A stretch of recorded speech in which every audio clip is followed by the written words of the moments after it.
Hi there team, Sweaty Coach Steve coming at you for another week in preview. This should be 2 weeks in preview actually. Last week, time got away from me, and before I knew it, my dad was saying, hey, have you uploaded that video for the week? Because he happens to check or get reminders. He seems to know before anyone else that I either have or haven't uploaded. So thank you, Dad, for this prompt.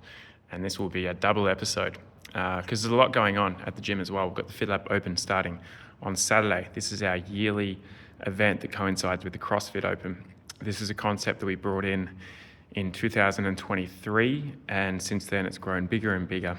And the way we do it is we do the CrossFit Open, we do the workouts, but we use a format that encourages and enables everyone to participate, contribute, and be part of a team, which is one of the beautiful things about CrossFit, is making it accessible and making it community driven. So we started this way in 2023. This year is going to be our biggest yet. We'll have 80 to 100 people participating at this rate, which means on Saturday, things are going to get pretty crazy. If this is your first time doing the FitLab Open, you're in for a treat. It also means expect a little bit of chaos and expect to be helping out here and there, from judging to putting equipment away to simply asking a coach, hey, how can I pitch in and help? That could be helping a lost soul who's a bit stuck on what to do. This could be jumping into a heat. It could be jumping into judge a heat rather. And all of these things are what makes this event and this place so great, is that we all help each other out, and also what makes an event that's pretty huge now run smoothly every year, and we hope on keeping it that way. So if you are competing, we can't wait to see you throw down. We can't wait to see you contribute. If you aren't competing, we'd still love to see you come down. A reminder, Saturday, we've got 8 o'clock Strength Lab, 9 o'clock is going to be the Open. 10 o'clock mobility will not go ahead for the next 3 weeks because the Open will take usually about 2 hours to get through all the heats. It might even take longer. It really depends on the workout. What we'll be doing with the heats in the workout, this is all going to be driven on what the workout looks like. And we find out that on Friday morning. So on Friday morning, your phone will be going crazy with tips and tricks and people strategizing about the workout. Now the workout can be anywhere, usually between 10 and 20 minutes. Equipment and logistics are involved, and that's going to determine how many heats that we run. And there is a chance that we'll be staggering the heat, so have a group going at 9 and a group going at 10:30. But we'll let you know as soon as we get organised on Friday. Contributing to your team. There are a number of ways to contribute to your team. The first way is by attending classes, and the easiest way. So this is something that we put into place because what we were finding is that during the Open, people would repeat workouts. They'd get stressed out about the next workout. They'd sort of hold back from training to save themselves for the Open. And what we found over many years of doing the Open, this is probably my 13th Open, something close to that, is that strategy just doesn't work. You're going to do well in this competition if you keep training and keep healthy. Do it once, don't repeat it. I, to this day, have never seen an amateur athlete that we've had in here and other gyms repeat a workout and be better off for it. Even if you do post 1 or 2 reps more, the next day you're not going to recover as well. And before you know it, you'll need to be straddling up for the next Open workout. We call it one and done. Do the workout, do it right, work hard, do it well. Don't leave anything on the table to the point where you're like, I want to repeat the workout. And that's where class attendance can be really handy, just to help you to stay consistent with your training, stay healthy. We're going to be programming in a way that's going to keep you fit over these 3 weeks, but is not going to beat you up and lead to excess soreness. And that's up to us to do. That's something that we're experienced and qualified to do. You don't need to worry about the ins and outs of it, but just know that coming to class is going to be the best way for you to contribute to your team and to stay healthy over these 3 weeks. Another way is to place it in the workouts. So the workout placings are from 10 to 1. So from 10 points to 6 points for each gender is reserved for RX category. 5-to-1 for the scale category. Depending on the workout, there might be other points available for adaptive and also for a beginner division.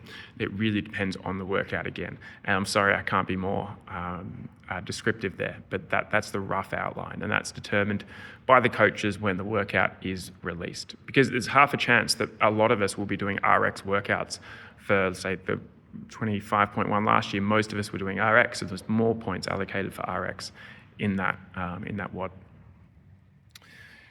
Other things that are happening in the gym, we just announced that we're going to have a CrossFit en Español class, CrossFit in Spanish class, happening on Sunday, March 8 with Coach Carolina. Now, this is going to be something that's going to be full of Last Fire and reggaeton music. The class will be led by Carrie. It'll be accessible for all levels, so there's not going to be anything complex like high rep Olympic lifting, or there won't even be barbells. It'll be mostly a conditioning style workout designed to introduce people to the CrossFit methodology, but also designed to connect with our lovely Latin American community. Now, just because it's CrossFit in Spanish doesn't mean you're not invited. So everyone is invited to this, but we'd really love to see as many Spanish speakers, Portuguese speakers as possible in the class, because they really bring a special vibe that we all know and love. So that's happening on Sunday, March 8 at 9:30, just after endurance. We've got a bunch of other stuff that's happening after the Open. We'll hold off on that for now. But something I will say that I can confirm is that we're going to be running we're going to be bringing in a specialist trekking person, you could call. He runs trips all around the world, and not just your hike up Mount Macedon. He runs trips to Everest and other places around the world, and he's an expert in getting people ready for long distance hikes and treks. And he's going to be coming in and doing a seminar to educate you more on how to best prepare for these treks. We know there's a growing interest of this in the gym, and so we're bringing in someone who's going to educate us more about this awesome thing that you're all doing, that a lot of you are doing. And the best thing is it's free for you guys, free for members. There'll be a fee for non-members. So we'll let you know more about that in the coming weeks. I don't know the exact date. There's a lot of dates here, but I believe it's on the 28th of March. Stay tuned for that though. I will confirm later on. Other things in the gym. We've just picked up a new road bike, and as I was loading this into the ute with my dad, I was thinking about just CrossFit, the history of CrossFit, and how far it's come in a lot of ways, notably with equipment. If you had one of these bikes in a gym, even, 10 years ago, it would have been almost sacrilege. It was very much not a thing in CrossFit gyms to have machines. Rowing got brought in, then bikes, then skiers, then C2 bikes, and now it's a must-have. And they're really valuable. They're really valuable because you can get a whole body workout on one of these rogue or assault bikes, and they can, as you know, elevate your heart rate really quickly. Now, we use bikes at least once a week in class. We use it for people subbing instead of running, for people who might have issues with their joints or whose running's not suitable for. Now, often we have the choice of using a C2 bike or an assault bike / eco bike. And the reason we value and recommend using the eco or assault bikes is because it aligns better with the CrossFit methodology and what we try and do. We're trying to bring whole body fitness, biggest bang for your buck exercises, which is why we do whole body workouts, why we do deadlifts, burpees, jumps, pulls, because you're using the whole body to do this. Now, the reason why we recommend the eco bike over something like the C2 bike is because it uses more of the body. The C2 bike, you're only pumping the legs, upper body is not doing anything. On the eco bike or assault bike, you are pumping the arms, pumping the legs, which leads to a greater metabolic output and a greater all-round impact with your fitness.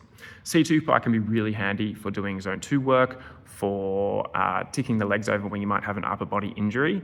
But in terms of bang for buck fitness, the eco bike, assault bike, way better. And it's going to help other areas of your fitness. For example, just that simple pull and push, you are, in a small way, increasing the strength of your upper body. Same can't be said for the C2 bike. the metabolic impact is going to be much higher. That's going to help the high heart rate stuff that you do in other workouts. So we just bought another one, and we hope that you like it. It's nice and smooth. It's not rusty, and I've just given it a workout with something I just did. So look forward to seeing you guys using that. We've stocked up on dumbbells behind me for the open as well. So we've got a few new 10s, 15s, 22.5s, and also wall balls that you'll see when you come into the gym next. So we're all prepped and ready to go. And yeah, we can't wait for the next 3 weeks. It's going to be just awesome. Every year we have open moments, and there's always open moments, and we don't know what that's going to look like this year, but we know it's going to happen, and we're going to see personal bests. We're going to see people do things they didn't know they could do, and that just comes back every year. One last thing, we can all get a bit crazy, carried away this time of year because it is a lot of fun. There is a lot of angst. Just remember we're having fun here. Just remember this is all for enjoyment and getting the best out of yourself. So let's take it seriously. Let's not take it too seriously though. Let's have some fun with it, work hard, and you'll get so much out of it. That's it for me, team, and I can't wait to see you on the floor this week.